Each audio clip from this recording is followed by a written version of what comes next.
This lesson describes what image segmentation is, and how it can be obtained by medical image processing. Image segmentation consists in identifying regions of interest in the image that may represent organs and tissues.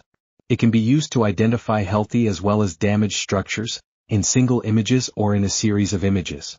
Thus, segmentation limited to 2D images will provide data on the surface area of interest.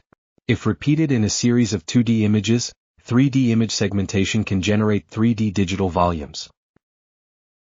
Manual segmentation has been the gold standard for identification of anatomical structures and of pathological regions for a long time. It consists in identifying the image point belonging to the object contour and connecting them with a line. Originally, this procedure has been applied manually, selecting individual points along the contour of the region of interest.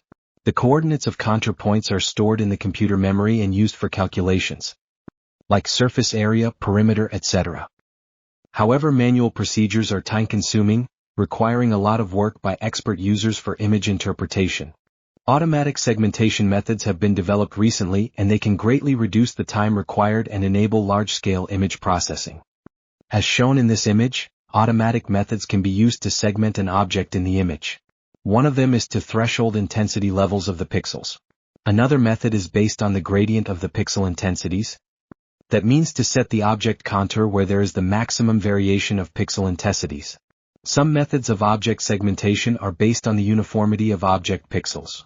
These methods are based on the aggregation of pixels, starting from the seed point and letting the region growing by appending to each seed points those neighboring pixels that have similar properties, such as gray level, texture, color, shape.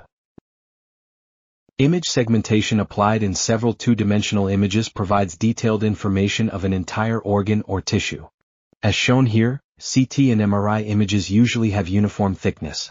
Thus, the area of the single image segmentation multiplied by the image thickness provides that volume of the organ in a section. It is also possible to obtain a volume representation smoothing the shape of the individual sections using a numerical method called marching cubes. In order to represent a surface model of a 3D image, the volume element that we call voxels are used to calculate the vertex of a number of triangles.